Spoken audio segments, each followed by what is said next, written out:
Hi, welcome everyone to the episode 1 of trying to teach what our education system is not teaching us.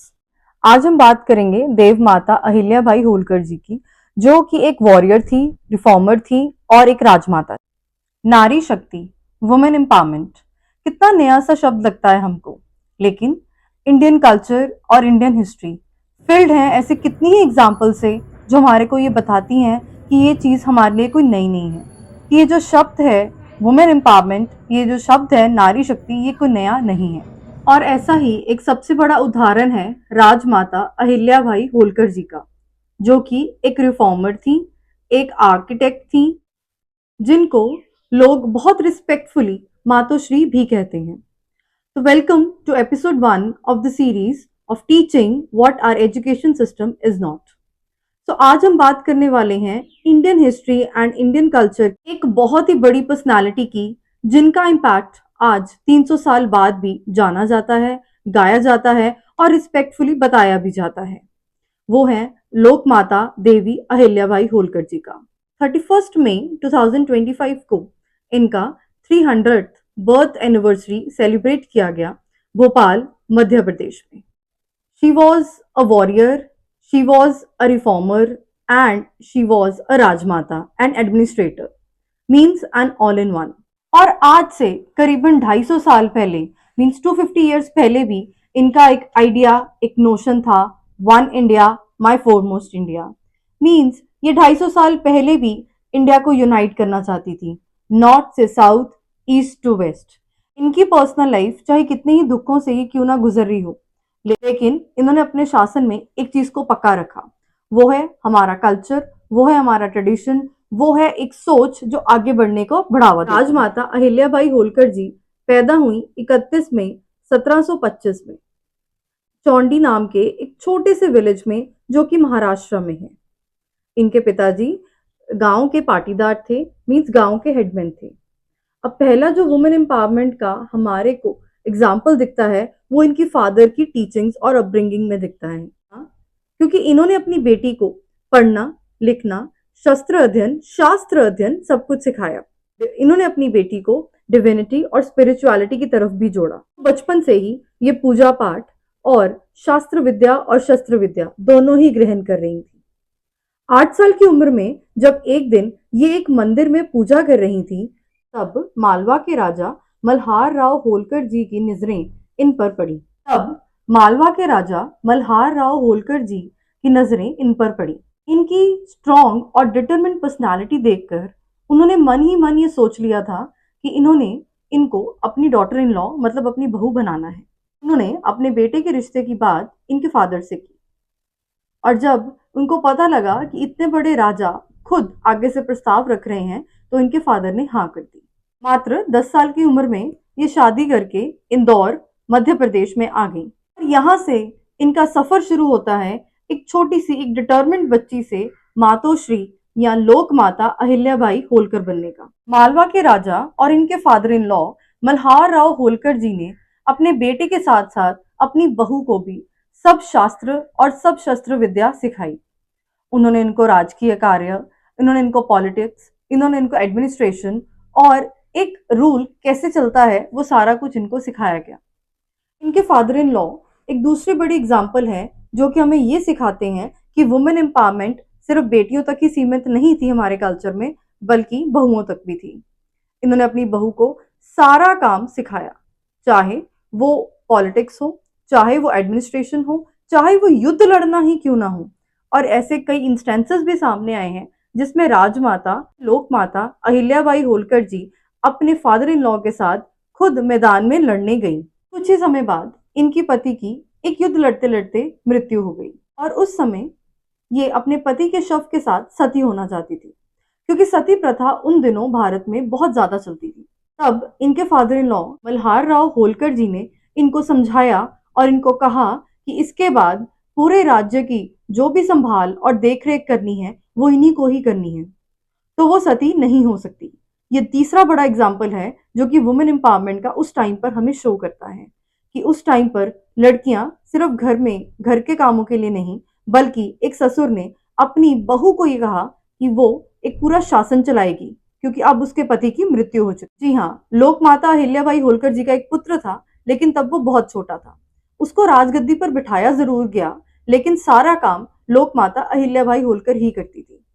कुछ समय बाद किसी बीमारीवश इनके बेटे की भी मृत्यु हो गई और उसके कुछ टाइम बाद इनके ससुर जो फादर इन लॉ थे उनकी भी मृत्यु हो गई।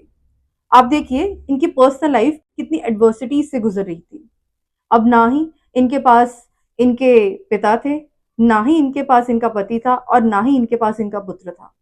अब इन्होंने मालवा पे राज करने का जो भी जिम्मा था वो अपने ऊपर उठाया और ये बनी इंदौर की राजमाता अहिल्याबाई होलकर। और इन्होंने राज्य किया 1767 से लेकर 1795 तक। और राज भी ऐसा किया कि आज 300 साल बाद भी इनके नाम को बहुत ही रिस्पेक्टफुली लिया जाता है, गाया जाता है और इनके ऊपर कितने ही नाटक और मूवीज बन चुकी हैं। आज भी इनका नाम इतना पॉपुलर नहीं है कि वो बच्चे बच्चे की जुबान ऊपर चढ़ा हो।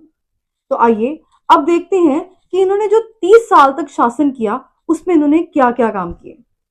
सबसे पहला काम, इन्होंने जो औरंगजेब और बाकी मुगल राजाओं ने मंदिर तुड़वाए थे, जी हाँ, जितने मंदिर तुड़वाए थे वो सारे मंदिर इन्होंने बनवाए। चाहे वो सोमनाथ का मंदिर हो, चाहे वो काशी विश्वनाथ हो, चाहे वो जगन्नाथपुरी हो, सारे मंदिर्स का रिस्टोरेशन का काम इन्होंने अपने जिम्मे उठाया। ये खुद बहुत ज्यादा स्पिरिचुअलिटी में बिलीव करती थी और इन्होंने कभी लोक सेवा और भगवान सेवा में कोई अंतर ही नहीं रखा था। ये हर वक्त अपने साथ एक छोटा शिवलिंग अपने साथ रखती थी और वो शिवलिंग आज अगर आप इनकी कोई भी मूर्ति देखोगे वो इनके साथ ही है। ये एक बहुत बड़ी चीज थी क्योंकि उस टाइम पर और भी ऐसे राजा थे, और भी जगह जगह पे राजा थे जिन्होंने इस काम के ऊपर बिल्कुल भी ध्यान नहीं दिया। लेकिन लोकमाता अहिल्याबाई होलकर जी ने कहा कि हम अगर अपने कल्चर को नहीं बचाएंगे तो हम अपना कल नहीं बचा सकते। तो इन्होंने कितने ही ऐसे मंदिर हैं जिनकी रिस्टोरेशन इन्होंने खुद करवाई। हर एक राजघराने का एक राजश्री ट्रेजर होता है और एक प्राइवेट या पर्सनल ट्रेजर होता है। इन्होंने जितने भी मंदिर रिस्टोर किए और जितना भी इन्होंने धर्म का काम किया वो सारा इन्होंने अपने प्राइवेट या पर्सनल ट्रेजरी से किया। एक भी पैसा इन्होंने अपने राज ट्रेजरी से नहीं लिया। मतलब जो पैसा इनको राजकीय कार्य के लिए करना था वो पैसा इन्होंने वहीं पर ही इन्वेस्ट किया। और इन्होंने कितने ही धर्मशालाएं और फ्री फूड सर्विसेज ऑफर की। उस टाइम पर एक ब्रिटिश ऑफिसर जो कि इतनी दुविधाओं के बाद केदारनाथ और बद्रीनाथ के दर्शन करने गए, वहां देख के दंग रह गए कि अहिल्याबाई होलकर जी ने वहां पर सबके लिए फ्री लंगर और फ्री रहने की व्यवस्था की हुई है। और जबकि वो खुद तो इंदौर में महेश्वर में नर्मदा तट के पास रहती थी।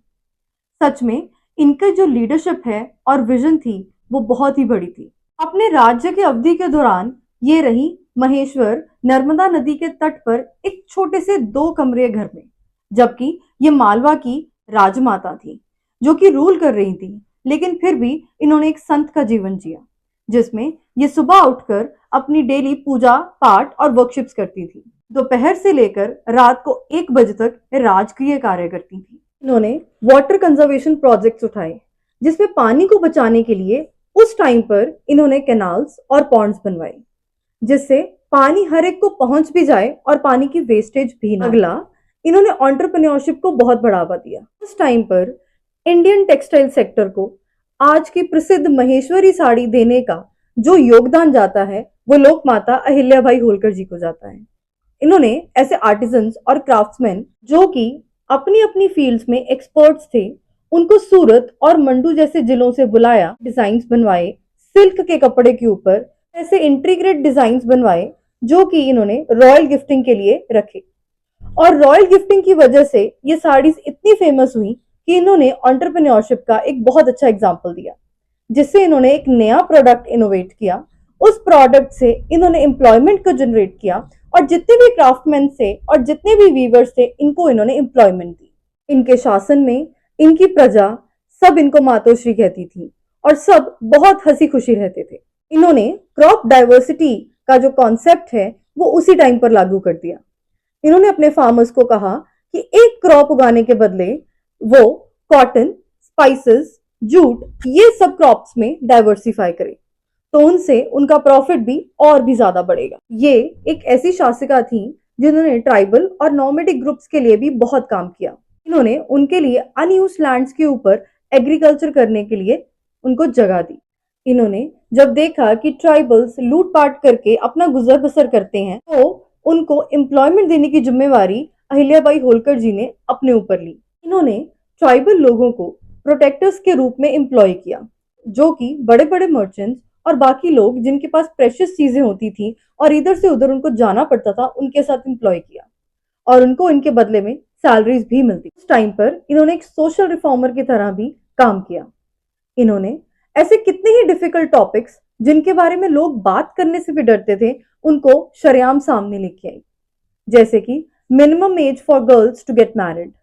इन्होंने अपने शासन में जितनी भी लड़कियां थी, उनकी एक उम्र रख दी कि उससे नीचे उसकी उनकी शादी नहीं हो सकती। इन्होंने विडो रीमैरिज को सपोर्ट किया। इन्होंने ऐसे कितने ही सेफ्टी ग्रुप्स बनाए जिसमें लड़कियों को अपने सेल्फ डिफेंस के लिए मार्शल आर्ट्स और उस टाइम पर जितने भी ऐसे आर्चरी स्किल्स थी वो सिखाई जाती थी। जिस टाइम पर ये राज कर रही थी, उस टाइम पर ब्रिटिशर्स, उस टाइम पर मुगल्स और उस टाइम पर ऐसे कितने ही इनके फेलो इंडियन किंग रूलर्स थे जिन्होंने इनको अपनी सत्ता से हटाने के लिए बहुत कोशिश की, पर ये डटी रही। She is Indeed one of the most visionary leaders of India, जिनकी लाइफ से सीखने के लिए बहुत कुछ है, जो शायद ये 2, 4, 5 मिनट की रील कवर नहीं कर सकती।